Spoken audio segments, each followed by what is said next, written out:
I'm Mog. Everybody. I'm going to give a talk today about free hardware. Does everybody know what free hardware is? Something you don't pay for? The kind you steal? No. It's about free as in speech versus not as in beer. You got to pay for it still. Or make it yourself. But it is something that's been going on a lot lately. And why is it important? It's important for pretty much the same reasons free software is important, open source software. Being able to scratch your own itch, solve problems, not be locked into vendors. Freedom. So what free hardware guarantees you is the same thing as free software. It's the four main freedoms. The freedom to run it for any purpose. So you can make missiles to go blow up people you don't like, or save people that other people wouldn't want you to save. Do whatever you want. The freedom to improve the design of the board to make it better, more efficient, cheaper for your needs.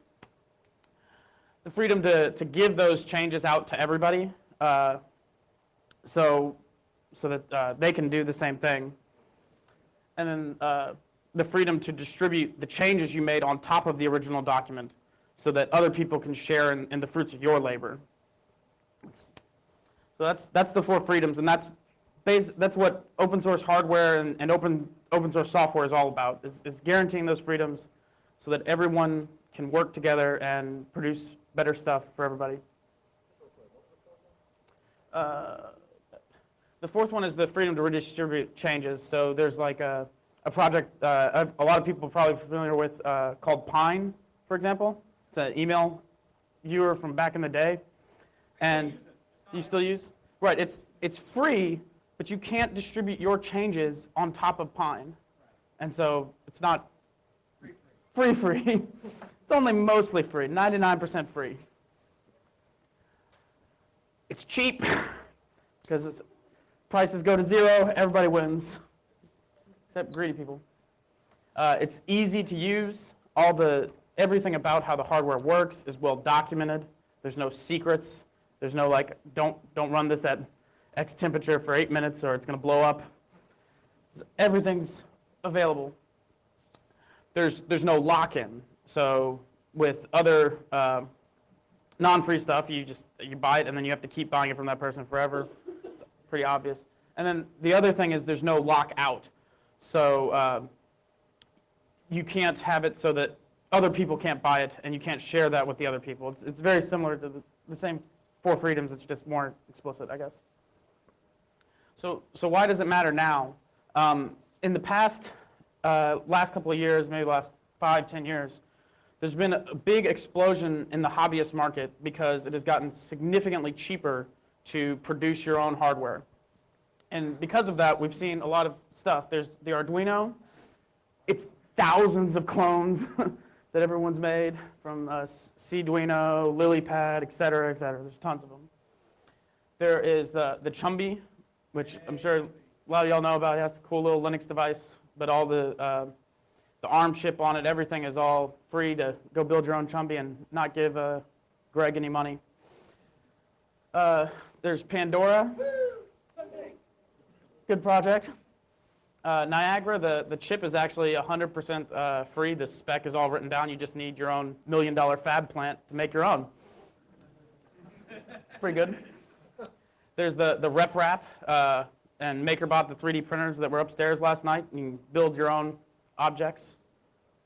There's Milky Mist, which is a DJ platform. You do cool 3D visual effects on top of music and impress your friends.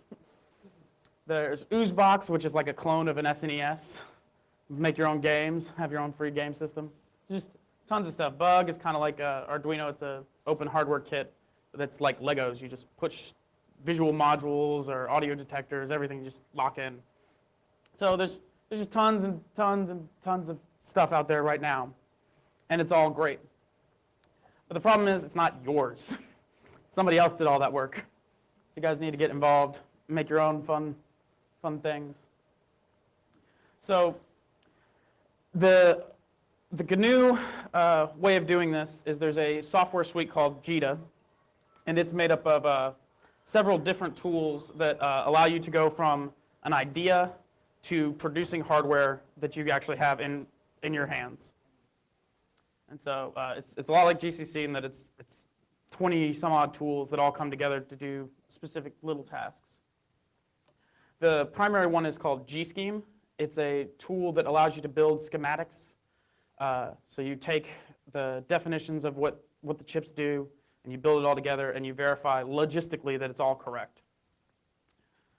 There's a program called PCB, and it's how you take all the chips that you figured out in G-Scheme, and then you wire them together like they will be for real. So you can see that they're all connected correctly. There's enough space that you can actually drill between, get everything built correctly. There's GURB-V, which is actually how you view your finished work and how you submit it to studios that will produce the boards for you. There's Icarus, which is a Verilog simulator. It's pretty cool if you want to do FPGA stuff. And now I'm going to tell you guys how you would get started to do all this stuff yourself. So the first thing you do is you build symbols. And like this one is kind of hard to see because the screen's a little small. This is a Atmega 328P. It's the chip that actually runs all the Arduinos. It's a pretty simple chip. They're only, I think this one I did the 28-pin package. So they're 28 pins. So for example, this is all the power side, and then this is all the different signal lines. So for example, these two, PD0 and PD1, are the receive and transmit pins of the serial port on the chip. And so basically you take the information and you build this symbol. So that's the first step. So you have your first building block is like this Lego, is this symbol. And you take all your other symbols and you'll put them together. The next step is your footprints. And so footprints are like a 2D representation of what the chip actually looks like what it's going to be on the board, and what pins of it are hot. These black lines here show that that pin has a connection there. And so this is a simple SODIP, I think it's 2.7, so yeah, 14 pins. And so you can build your footprints. The next step after that is, so you have all those symbols that you created, and now you have the footprints of the parts. So you took your Atmega 328P and you defined where all the pins went, and then in PCB you defined what it actually looked like, and then you connect those two pieces together. So the symbols are attached to the idea of what the chip does is attached to the physical representation of what the chip actually is. And so those two are now tied together. And then inside of PCB, once you've done that, PCB will build all the connections like this based on what you told it in the schematic, so that everything is connected and you can know is correct, because each step is based on your decisions you made previously. And so like this chip, for example, I can't remember what this was. It looks like a 8-pin UC connected to an LED with the capacitors for the LED. And power source. I can't remember why I built that, but I needed it at some point, I'm sure. Okay, and then after I get all that done, you guys have a drink. It's a little earlier than I thought it was going to be. I recommend limoncello. It goes down really easily. And then the next step, once you have everything done, you can actually go to fabrication. And there are two ways really to go about doing that. There are places in China where you can send your Gerber designs to, and in about 2 weeks, they'll send you PCBs, blank boards back, and they cost about $2 a board. And they're pretty high quality. The problem with it being you have to go send stuff off to China, takes 3 weeks to come in, comes in, the post office leaves that little note in your box saying, got to sign for it, you got to go to the post office, pick it up. You made one mistake, you got to go send it off again. Real pain in the ass. The other way is you can actually, using a CNC mill, you can create the boards yourself. Or another option is you can do etching. You get blank copper boards and you print out the layout of what everything goes. You put it in an acid bath. Try not to get any on you. Take it out, and you got a PCB. Okay, so the real step zero that I forgot earlier is data sheets. So how did you know what all the pins were on the chip that you defined. So datasheets are produced by whatever chip manufacturer made the chip you're looking at. They are great because they include all the descriptions of what every pin will do on the chip, all the problems that you can come into, the physical description. So like this is just a definition of what each pin does. So this is this is a clock chip. This is oscillation in, out, a pin that you're not supposed to connect, a pin that tests that the chip is working. If it's working, it goes high and just it'll light up an LED. This is the interrupt line, et cetera, et cetera. And it's pretty. The data sheets are great because if you've ever worked with any software and read library documentation, it sucks. But data sheets actually tell you everything you need to know. And it's just very dense. Like this chip, which only really does 3 things, has a 300-page data sheet explaining everything about it. So this is like what I was talking about before. This is explaining what each one of the pins does, and on 3 different models. So the chip actually comes in 3 different hardware packages.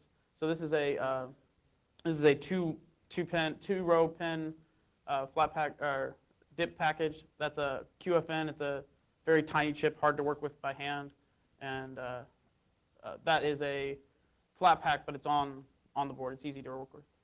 So this just explains what I was saying before. So like SDI is the serial data input. And so with this information, you can build your schematics. And so now I was going to show you last night, a friend of mine wanted me to build him something for him because he's pretty lazy. He hates carrying around remotes, and he looked at all those cool little IR adapters you can put on your phones now that'll work as a remote, but he doesn't want to carry around that either. So what he wants to do is he wants to set up a little device that just plugs into the wall, and it connects over Bluetooth, and then it just IR emits to his TV and changes the channels for him, so he doesn't ever have to keep a remote. He'll just have a little program.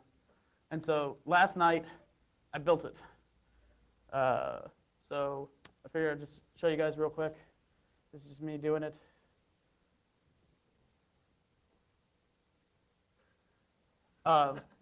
And I can tell you, I don't know anything about electronics. I am just software. But anybody can figure this out. It's pretty straightforward.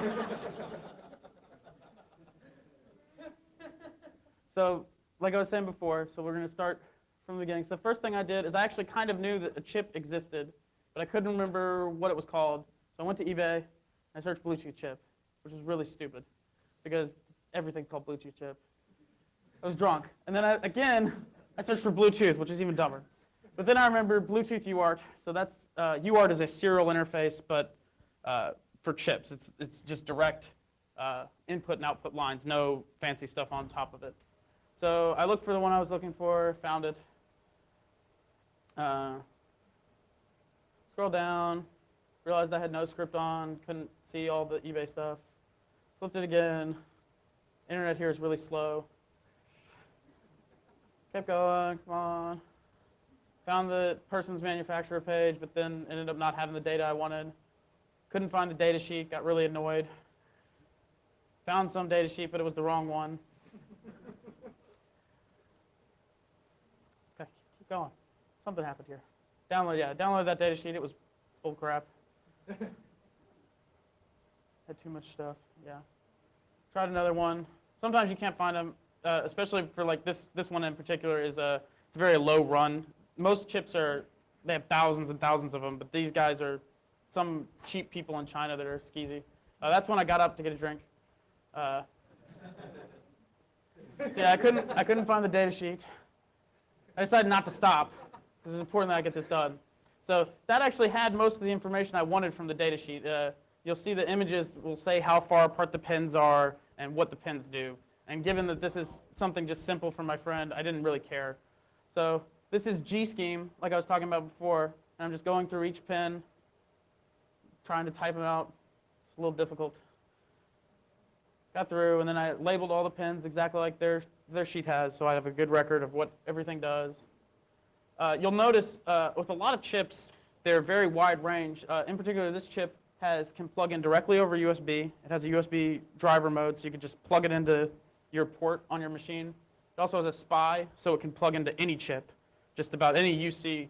But we didn't need to use any of that. We only needed 2 of these pins, but I always fill them all out because I'm paranoid. So you take that, you turn it into a symbol, you save it in your directory of chips. I forgot what the name of the chip was, even though it was right there. That's when I drank again. At some point I fell asleep there. Okay, so step 2, so we have the chip. I went in, I made a directory for it. I like to keep all my parts organized so I can reuse symbols and chips between different parts I work on. So I forgot to initialize it, so in a second I got to quit again. Okay. And so then I went in, this is a clock I built for another friend. It's very simple, it's very similar to this. I like to use the same microcontroller everywhere, so I can just copy and paste this huge glob of crap that I hate dealing with. And then this is building a different chip. This is what I was talking about, the CNC mill. This is a really cool way you can build it yourself. And I would have brought it here, but it didn't work. I had one problem with it left. And I was trying to get it fixed, but I was a little too lazy. But this is building its own motor controller that didn't work at 120 times speed. Much slower than that. But it would go on forever if I didn't do that. And so that's it. I think anybody should do this. It's a lot of fun. You can come up with any random thing you need. Some of the things that I've done myself, I built that clock for a friend. I built a teledildonic device. I highly recommend that. It makes everybody happy. What else? I built an RSA token clone so I can log into my box, but it's busted right at the moment. I need to print another one. I don't know. It's cool stuff.